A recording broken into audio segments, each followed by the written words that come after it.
Olá, sejam bem-vindos ao Pod Psi. Eu sou Maria Eduarda, apresentadora e estudante de psicologia. No episódio de hoje, vamos abordar a importância do ambiente familiar para o desenvolvimento psicológico infantil. E para nos ajudar a entender mais sobre esse assunto, convidei duas colegas de sala. Nossas convidadas de hoje serão duas estudantes de psicologia maravilhosas, a Ana Catarina Pereira e a Mariane Cardoso, que irão compartilhar conosco um pouco sobre esse tema tão importante. Oi, amigas, tudo bem? É um prazer tê-las aqui no Pod Psi. Oi, tudo bem? Sim, o prazer é nosso de estar aqui. Ficamos muito felizes por poder falar sobre um assunto tão importante e ainda tão negligenciado como esse. Exatamente. E como aqui o nosso objetivo é trazer evidências e a conscientização para nossos ouvintes, não podia deixar de trazer esse tema, até porque eu mesma cresci em um ambiente familiar conturbado e não quero repetir isso na minha família.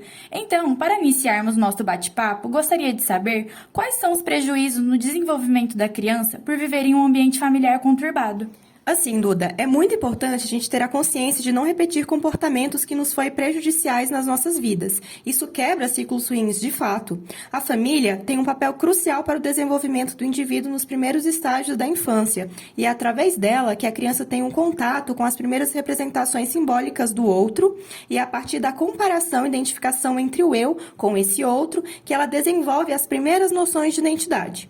As crianças também passam por fases de afirmação de personalidade e de conquista de espaço no mundo. E é natural que ela venha testar os limites dessa realidade, no caso, em que ela está inserida.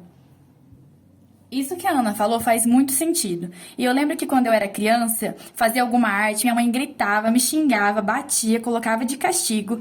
E eu queria saber qual é o ponto que essa atitude punitiva se torna prejudicial. Então, caso o ambiente familiar proporcione um contato com representações e estímulos estressores, como a violência verbal e física, abusos, negligências e consequências punitivas, como as que você passou, e eu sinto muito por isso, o desenvolvimento cognitivo dessa criança pode ser impactado de forma significativa.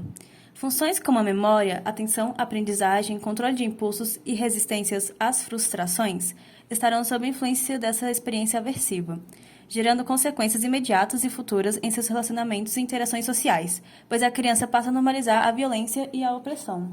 Sim, e além disso, há estudos da neuropsicologia que mostram que caso o indivíduo possua um histórico de exposição a agentes estressores na vida, ele tende a apresentar uma hipersensibilização à raiva. A percepção de emoções nos outros também pode ser prejudicada. Isso, consequentemente, irá afetar de forma negativa os relacionamentos e as interações sociais desse indivíduo. É importante ressaltar que contextos familiares de abuso e maus-tratos também são responsáveis por problemas no desenvolvimento do córtex pré-frontal, que é a área lá do cérebro ligada à tomada de decisão. A violência psicológica durante essa fase da vida pode também afetar a autoestima e o reconhecimento do indivíduo como um ser de direitos e merecedor de respeito. Agora, quando meu namorado me chamar de estressada, eu vou relembrar ele da minha infância e mostrar o podcast que a gente gravou para ele entender. É tipo isso.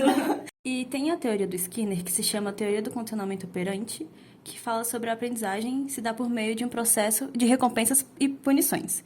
Oferecer a um reforço positivo, como palavras de afirmação e validação, aumentaria a probabilidade de bons comportamentos. Além disso, o reforço positivo tem a potencialidade de exercer controle sobre o comportamento sem provocar os efeitos negativos da punição. Pois a punição por si só, além de não extinguir respostas indesejáveis, podem também comprometer o desenvolvimento das crianças. E esse controle através do reforçamento positivo não se faz pelo uso da ameaça ou da força. Crianças educadas em uma realidade punitiva se comportam de forma adoecida, se comparada a uma criança que foi criada em uma realidade mais reforçadora.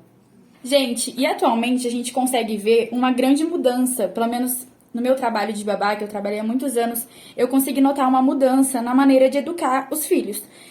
Percebi que muitos pais deixaram de lado atitudes como bater, de gritar, até xingar, deixar de castigo, e com isso criaram uma educação mais permissiva, onde o filho tudo pode, e acaba que no final não respeita muitos pais e acaba virando um caos.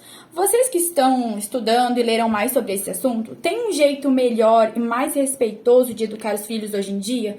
Até que ponto podemos ser rígidos e impor os limites? Assim, Duda, segundo Vygotsky, as crianças reproduzem o que é visto e aprendido no convívio familiar, que é a socialização primária, em outros locais, que é a socialização secundária. A interação social da criança contribui para o aprendizado dela. Nesse caso, o contexto histórico-cultural influencia a realidade dessa criança. Dessa forma, elas precisam sim conhecer os limites. É importante evitar a educação permissiva, usando técnicas baseadas na associação entre firmeza e gentileza, como um método baseado na obra da Maria Montessori, a educação positiva e a comunicação não violenta. A educação positiva tem como base o equilíbrio entre a permissividade, a rigidez e o controle, dando à criança certa autonomia dentro do que é possível ali, dependendo da sua faixa etária. E também é importante conhecer as fases do desenvolvimento da criança, pois os diferentes comportamentos dela refletem suas necessidades e, dependendo em que fase o indivíduo se encontra, ele não terá capacidade cognitiva para se expressar com a fluência de um adulto. Assim, comportamentos como birra numa criança de 3 anos nada mais são que a falta de maturidade emocional e neurológica para, por exemplo, explicar que ela está frustrada. Então, aos papais, de acordo com a Mariane falou aqui, explicou que a gente tem que ter uma paciência com nossos filhos. Tem umas idades que são mais difíceis de lidar, a idade dos 2 anos, cheia de birra. Então, abaixem, olhem nos olhos dos seus filhos, compreendam as frustrações deles. E isso vai facilitar também na criação. E como percebemos aqui no nosso bate-papo, o ambiente influencia muito no desenvolvimento da criança. Mas será que o ambiente em que você viveu lá na sua infância influencia no adulto que você é hoje? Será que podemos reverter esse passado conturbado em um presente tranquilo? Com certeza, o ambiente em que você vive e cresce influencia muito na pessoa que você é hoje. E não há dúvidas de que uma criança confiante será um adulto seguro no futuro e que tem características essenciais em sua vida, como autodisciplina, habilidades para resolver problemas, responsabilidade e cooperação.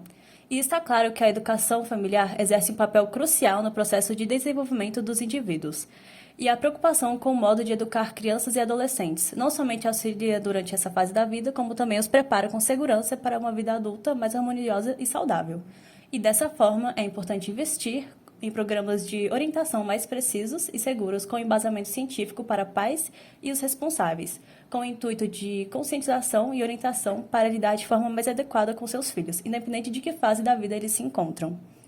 Exatamente. Crianças educadas com compreensão, amor e respeito, também pelas suas limitações, tendem a se tornar adultos responsáveis, empáticos e seguros. Crianças educadas em um ambiente acolhedor, sem violência, são indivíduos que cooperam, não precisam se comportar mal para conseguir a atenção desejada e assim se tornam indivíduos com uma maior capacidade de resolução de problemas e possuem mais tranquilidade e harmonia para lidar com seus pares consequentemente. É claro que você pode reverter esses danos com a terapia, que é uma ótima aliada. E como diz a minha amiga psicóloga Fernanda Landeiro, antes tarde do que mais tarde. Sempre está em tempo de se melhorar, construir uma nova visão, aprender mais sobre determinado assunto e encerrar ciclos, né?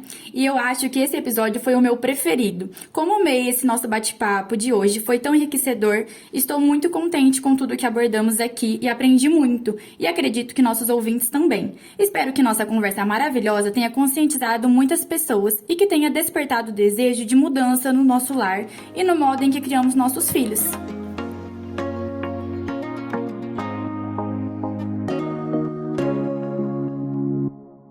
Você que nos ouviu até aqui, não se esqueça de deixar o seu like e compartilhar com seus amigos e familiares, até porque um bom bate-papo tem que circular, né? Esse foi mais um episódio do Pod Psi, trazendo evidências sobre temas importantes para você. Obrigado a todos e até o próximo episódio. Tchau, pessoal! Tchau!